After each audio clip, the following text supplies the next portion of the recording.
तो hello hello भाई, स्वागत है आपका आज के नए आपके नए वीडियो में।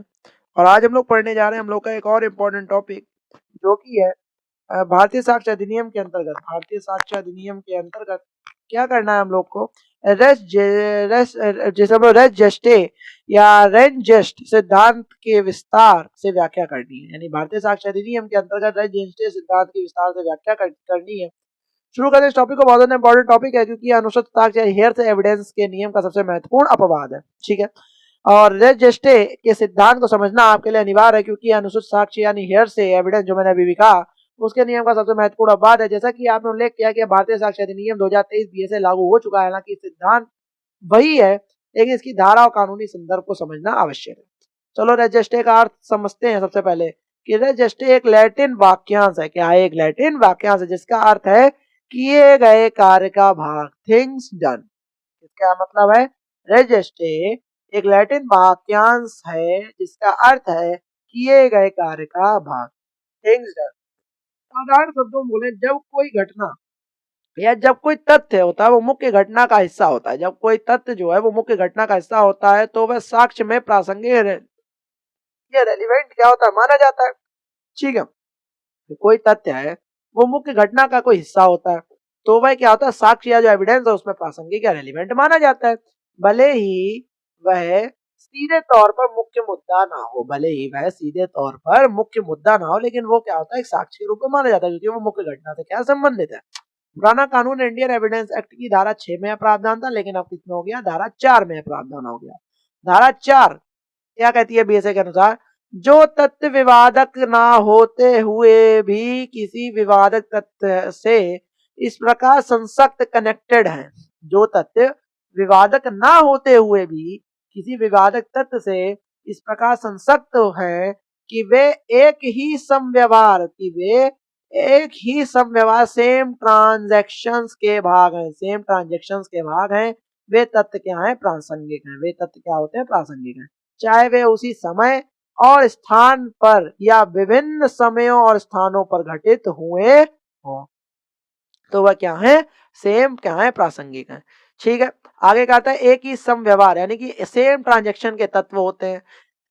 किसी तथ्य को रजिस्टर के अंतर्गत लाने के लिए न्यायालय यह देखता है कि क्या वह एक ही सम व्यवहार का हिस्सा है।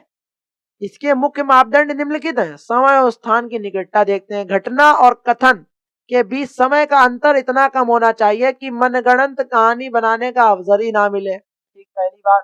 निरंतरता होनी चाहिए, कंटिन्यूटी होनी चाहिए। कार्य और कारण के बीच एक निरंतर संबंध होना चाहिए। पहले तो कार्य, साथ में कारण के बीच एक निरंतर कंटिन्यूटी का संबंध होना चाहिए। उद्देश्य की एकता हो, सभी गतिविधियां एक ही अंतिम लक्ष्य की ओर इशारा करनी होनी चाहिए, क्योंकि उद्देश्य की एकता एक सम व्यवहार सेम ट्रांजेक्शन रजिस्टर के अंतर्गत लाने के लिए न्यायालय यह देखता है किसी भी तथ्य को कि वह एक ही सम व्यवहार का हिस्सा है या नहीं। ठीक है, कथन और रजिस्टर होता है स्टेटमेंट एज रजिस्टर। अक्सर लोग भ्रमित होते हैं कि क्या केवल कार्य ही रजिस्टर है। अक्सर लोग क्या होते हैं, भ्रमित होते हैं कि केवल कार्य ही रजिस्टर है। नहीं, कथन या स्टेटमेंट्स भी इसका हिस्सा हो सकते हैं। जो स्टेटमेंट्स या कथन होते हैं वह भी इसका हो सकते हैं, केवल कार्य ही रजिस्टर नहीं होता।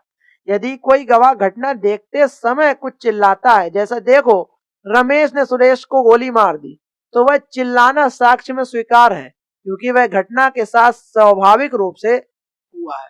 लेकिन यदि वह घटना के 1 घंटे बाद किसी को बताता है तो वह अनुश्रुत साक्ष्य या हेयर से हो जाएगा, सुनी सुनाई या कई सुनी बातें बन जाएगा और रजिस्टर में बिल्कुल भी नहीं आएगा। इसलिए तो ये अपवाद है हेयरसे का।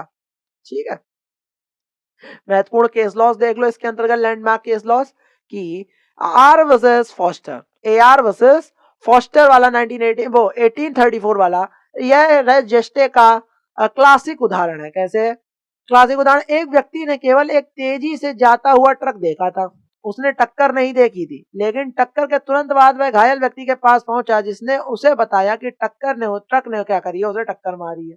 न्यायालय ने घायल व्यक्ति को उस कथन को रजिस्टर के रूप में स्वीकार किया क्योंकि वह घटना का ही हिस्सा था। बी रेटन वर्सेस आर क्या कहता है, 1971 में एक महिला ने पुलिस को फोन किया और रोते हुए अपना पता बताया और मदद मांगी। इससे पहले कि पुलिस कुछ सुनती और फोन कट गया। बाद में महिला मृत पाई गई। उसके पति ने तर्क दिया कि गोली गलती से चल गई थी या गलती से चली थी। न्यायालय ने महिला के फोन कॉल को रेस जेस्टे माना क्योंकि वह घटना के समय अत्यधिक तनाव में किया गया था। वह घटना का भाग ही था। C Gentela Vijaya Vardhan Rao versus state of AP. ठीक है, स्टेट ऑफ एपी 1996 में। फिर एपी आंध्र प्रदेश शायद होगा। ठीक है, भारतीय सर्वोच्च न्यायालय ने स्पष्ट किया कि घटना और कथन के बीच कोई समय का अंतराल या टाइम गैप नहीं होना चाहिए। यदि अंतराल इतना है कि व्यक्ति सोच समझ कर झूठ बोल सके तो वह रेस जेस्टे नहीं होगा, अनुचित साक्ष्य के अंतर्गत ही काउंट होगा। बीएसए 2023 के तहत विश्लेषण देखें तो भारतीय साक्ष्य अधिनियम की धारा 4 में शब्दों का चयन वही रखा गया है, लेकिन इसे आधुनिक न्यायशास्त्र के अनुसार पढ़ा जाना चाहिए। डिजिटल साक्ष्य, यदि कोई व्यक्ति घटना का लाइव वीडियो बना रहा है और उसमें बैकग्राउंड में लोग चिल्ला रहे हैं तो वे आवाजें धारा 4 के तहत रजिस्टर ही मानी जाएंगी। व्यापकता देखें, नए कानून में वैज्ञानिक और फॉरेंसिक साक्ष्यों के महत्व को देखते हुए सम व्यवहार या ट्रांजेक्शन्स की व्याख्या अधिक वैज्ञानिक तरीके से की जा सकती है। रेस जेस्टे और अनुचित साक्ष्य में अंतर देख लो तो अंतर तो बहुत सिंपल सा है कि इसमें सेक्शन 4 के अंतर्गत आता है, यह अनुचित साक्ष्य हेयर से हो गया। यह घटना का सीधा हिस्सा होता है, यह घटना के बाद दी गई जानकारी होती है। कई सुनी बातें कहते हैं जैसे यह साक्ष्य में स्वीकार है, अपवाद स्वरूप है, लेकिन यह सामान्यतः वर्जित है, एक्सक्लूडेड है। इसमें झूठ बोलने का समय नहीं होता है, स्पॉन्टेनियस होता है और इसमें मनगढ़ंत कहानी की संभावना होती है। ठीक है, क्योंकि कहीं कोई बात जहाँ जितनी बार जहाँ से आएगी वो उतने उसमें मिश्रण की वो हो जाती है। ठीक है, रेस जेस्टे का सिद्धांत न्याय का एक महत्वपूर्ण साधन है। रेस जेस्टे का जो सिद्धांत होता है वो न्याय का एक महत्वपूर्ण साधन है। ये सुनिश्चित करता है, यह क्या करता है, सुनिश्चित करता है कि वे सभी प्रासंगिक तथ्य जो मुख्य घटना के साथ मजबूती से जुड़े हैं, वह यह सुनिश्चित करता है कि वे सभी प्रासंगिक तथ्य जो मुख्य घटना के साथ मजबूती से जुड़े हैं उन्हें तकनीकी आधार पर बाहर ना किया जाए। उन्हें तकनीकी आधार पर क्या ना किया जाए, बाहर ना किया जाए। बीएसए 2023 की धारा 4 के तहत क्या हो, न्यायालय आज भी समय की निकटता और स्वाभाविकता को ही इसकी मुख्य कसौटी मानता है। एक कानून के छात्र के रूप में आपको याद रखना चाहिए, कथन जितना स्वतः स्फूर्त या स्पॉन्टेनियस होगा उसके रेस जेस्टे होने की संभावना उतनी ही अधिक होगी। ठीक है, समझ में आ गया और मेरे हिसाब से आपको समझ में आ ही गया होगा क्योंकि कुछ टिपिकल नहीं था। और नहीं समझ आया तो आपको पता होगा क्या करना है, 1.5x की स्पीड पे लाके 1-2 वीडियो को देखना, आपको बहुत अच्छे समझ में आ जाएगा। ऐसे वीडियोस आते रहेंगे आपके लिए, तब तक के लिए जय हिंद, जय भारत।